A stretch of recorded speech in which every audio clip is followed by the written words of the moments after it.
تو یہ اب معاملہ آ گیا وطن کو چھوڑنے کا، لہذا ہجرت کی۔ اب ان قال انی ذاہب الی ربی سیہدین، ٹھیک ہے تم لوگوں کا حال یہ ہے، میں نے تمہیں ہر طرح سمجھایا، نرم بھی سمجھایا، گرم بھی سمجھایا، تمہارے اوپر ہتھوڑے بھی برسائے اور پھول بھی برسائے، تم کسی طرح ماننے والے نہیں ہو، اب تم میری جان کے دشمن بن گئے ہو، تو ٹھیک ہے پھر میں جاتا ہوں۔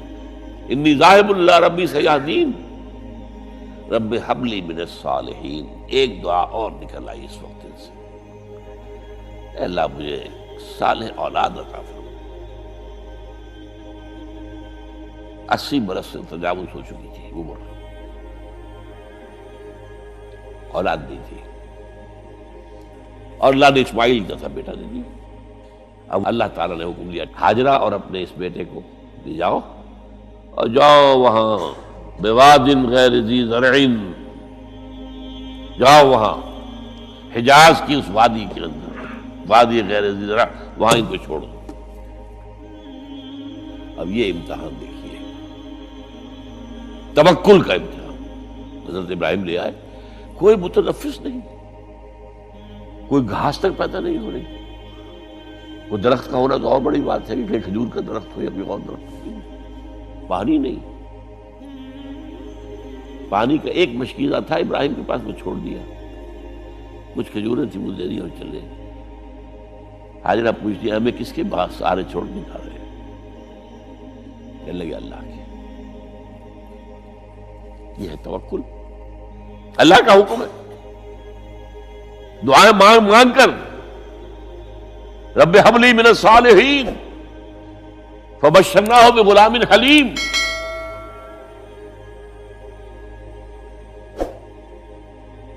اب وہ بچہ آتے رہتے تھے، چکر لگاتے تھے۔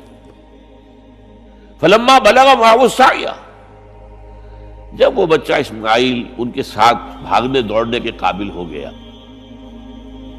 کاموں میں ہاتھ بٹا رہا ہے، 13 برس کی عمر ہو گئی ہے، نوجوان، اب اندازہ کیجئے 100 برس کی عمر، بوڑھا آدمی، اولاد اب تک ہوئی نہیں تھی، ایک اولاد مانگ مانگ کر دعا سے اللہ سے لی ہے۔ اب آخری امتحان آتا ہے، اس سے آگے کوئی امتحان نہیں۔ اس بوڑھے شخص کی نخل تمنا ہری ہو رہی تھی اپنے بیٹے کو دیکھ کر۔ فلما بلغ معه السعی قال یا بنی انی اری فی المنام انی اذبحک فانظر ماذا تری۔ کہتے ہیں حضرت ابراہیم بیٹے،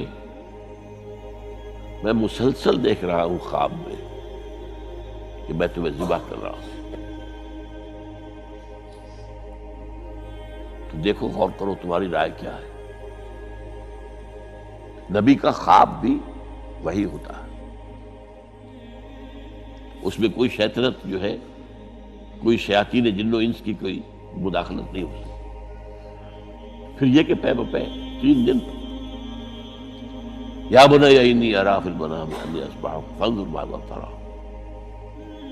اب جواب سنیے، وہ حلیم، یا ابت افعل ما تؤمر ستجدنی انشاءاللہ من الصابرین۔ ابا جان کر گزریے جو آپ کو حکم ہو رہا ہے، تومر ابرتا نہیں، تومر حکم ہو رہا ہے۔ جب 3 دفعہ آپ کو یہ حکم ہو گیا اللہ کی طرف سے تو پھر دیر کاہے پہ؟ یا ابت افعل ما تؤمر ستجدنی انشاءاللہ من الصابرین، آپ مجھے انشاءاللہ صابر پائیں گے۔ یہ وہ صابر اور حلیم ہونے کی شان ہے، جان دینے کے لیے تیار۔ اب یہاں بھی دیکھیے کہ یہودیوں نے اتنی تحریفیں کی ہیں۔ وہ ذبیح اللہ حضرت اسحاق کو کہتے ہیں، یہ بعد میں حضرت اسحاق پیدا ہوئے، 13 سال بعد، 100 برس کی جب عمر تھی حضرت ابراہیم کی تب۔ اب وہ کہتے ہیں کہ ذبیح اللہ جو ہے وہ اسحاق ہے، اسماعیل تھے۔ مروہ پہاڑی، جو مروہ اور یہ موریا، وہاں پر بھی انہوں نے ایک پہاڑی کا نام رکھ دیا مروہ۔ وہ کہتے ہیں یہاں پر اسحاق کو ابراہیم نے ذبح کرنے کی کوشش کی، سب بکواس۔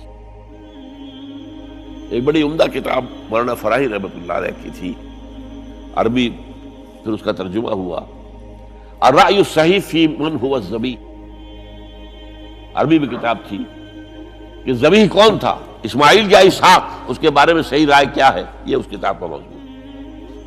تو انہوں نے تورات کے حوالے سے ثابت کیا ہے۔ اصل میں ہوتا کیا ہے، چور لاکھ چیزیں چھپا بھی جائے اپنی تو کہیں نہ کہیں کلو چھوڑ جاتا ہے۔ آخر تفتیش ہوتی ہے، پولیس والے بھی جانتے ہیں، کہیں نہ کہیں سے کوئی نہ کوئی کلو جو ہے، اب ساری چیزوں کو سمیٹنا مشکل ہوتا ہے اس کے لیے، تو اس کے اندر وہاں کلو موجود ہے، اسحاق اس کے تورات کے اندر جس سے ثابت ہوتا ہے، انہوں نے ثابت کیا۔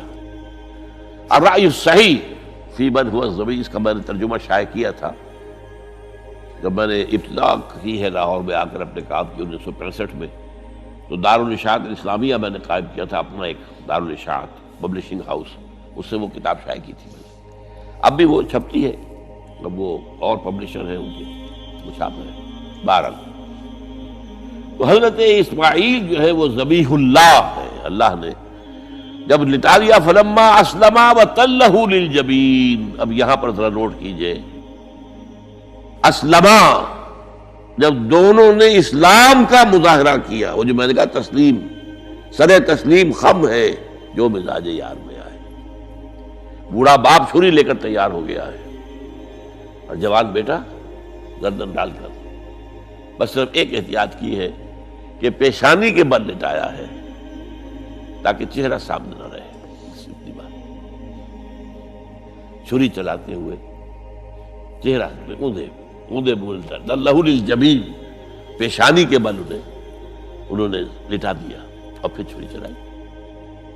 لیکن اللہ نے پکار کر کہا، یا ابراہیم قد صدقت الرؤیا انا کذلک نجزی المحسنین۔ اے ابراہیم بس تم نے اپنا خواب پورا کر دیا۔ میں نے آج سے بہت پہلے مضمون لکھا تھا اس پر، تو میں نے کہا تھا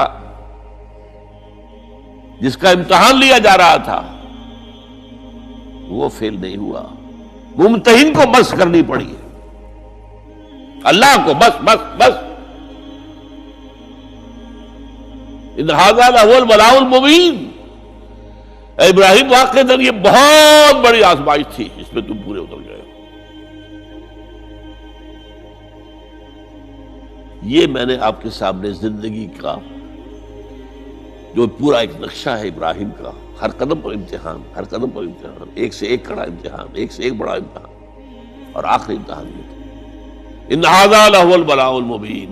جب ممتحن یہ کہتے بھائی بات تم بہت مشکل، پرچہ واقعی میں نے بہت مشکل سیٹ کیا تھا، کمال ہے تم نے بہت عمدہ حل کیا، تو اس سے بڑی شاباش کیا ہوگی۔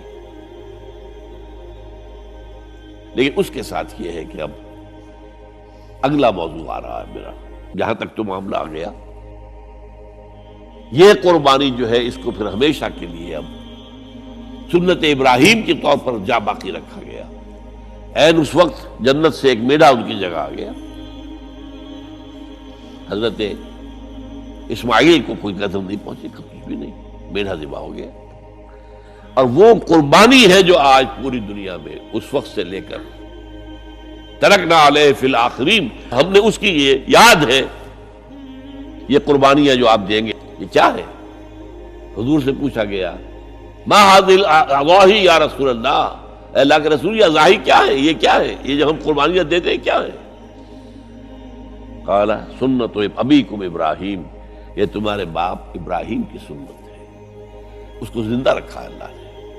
ان کی اس امتحان کی کامیابی کو، اس کا جشن منایا جا رہا ہے، ہر سال لکھوں کا، کروڑوں جانور جو ہے اللہ کے نام پر ذبح ہو رہے ہیں۔ یہ وہ اسماعیل کی قربانی کا جو ہے یہ جشن ہے جو منایا جا رہا ہے۔